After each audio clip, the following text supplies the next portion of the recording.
Nous abordons maintenant le chapitre 3 qui va traiter de l'environnement et de la pieuvre. Les objectifs de ce chapitre sont de savoir définir l'environnement d'un produit qui va être constitué de ce qu'on appellera ses interacteurs et de savoir réaliser une pieuvre. Nous sommes à la troisième étape de l'analyse fonctionnelle et pour chacune des phases du cycle de vie, nous aurons à inventorier ces interacteurs en contact avec le produit et nous pourrons ainsi élaborer la pieuvre. Prenons un petit exemple, le mousqueton d'alpinisme.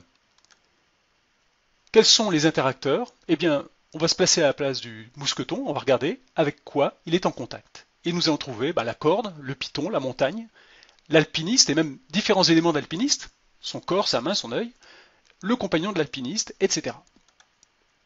Dans le cas du treuil d'hélicoptère et dans la situation de vie-utilisation, nous allons trouver par rapport au syslev, donc le système de levée de charge, une source d'énergie qui se trouve ici, alors qui est indispensable pour faire fonctionner le syslev, mais également le relief, l'hélicoptère, l'opérateur, la charge. L'étape suivante consiste à inventorier les fonctions, et on va voir donc les fonctions de transfert et fonctions de contrainte. Alors pourquoi des fonctions? Eh bien, en fait, plutôt que de décrire une solution, l'idée est ici de décrire le produit non pas selon ses caractéristiques physiques, mais d'indiquer ce que devra satisfaire une solution pour être une bonne solution. La norme définit la fonction comme étant l'action d'un produit ou de l'un de ses constituants. Par convention, nous exprimerons les fonctions en termes de finalité et de but indépendamment des solutions susceptibles de la réaliser. C'est ce qui nous permettra d'innover. Prenons l'exemple d'un sèche-main que tout le monde connaît dans la situation de vie-utilisation. Voici une fonction de transfert que réalise le produit. Cette fonction de transfert correspond à une relation entre deux ou plus interacteurs avec le produit. Ici, les deux interacteurs sont les mains humides et l'énergie. Et en fait, cette fonction de transfert Ft1 va s'exprimer de la façon suivante, sécher les mains de l'utilisateur à partir d'une source d'énergie. On voit que la formulation d'une fonction de transfert répond à un certain cadre. Le libellé commence par un verbe et reprend les noms des interacteurs impliqués. Ici, donc le verbe c'est sécher et les interacteurs sont les mains et la source d'énergie.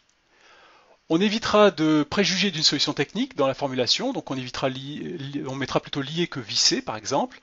On évitera également les formes passives ou les négations, on mettra plutôt facilité plutôt que ne pas être gênant. Concernant les fonctions contraintes, celles-ci correspondent à une relation directe entre un interacteur avec le produit et le produit.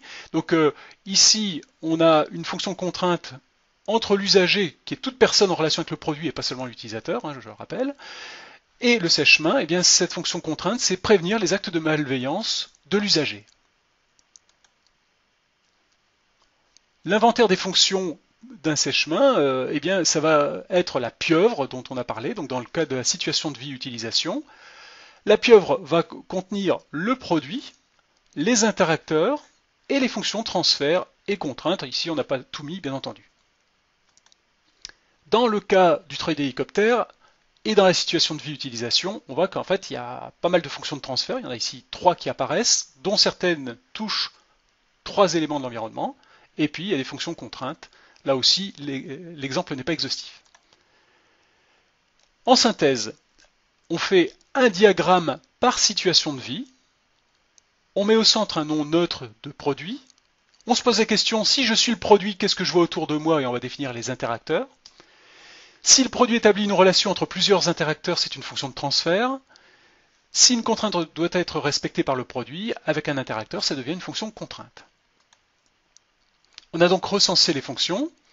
Maintenant, il va falloir préciser selon quels critères une solution proposée va satisfaire ou pas ces fonctions. Et c'est ce que nous allons voir dans le prochain chapitre.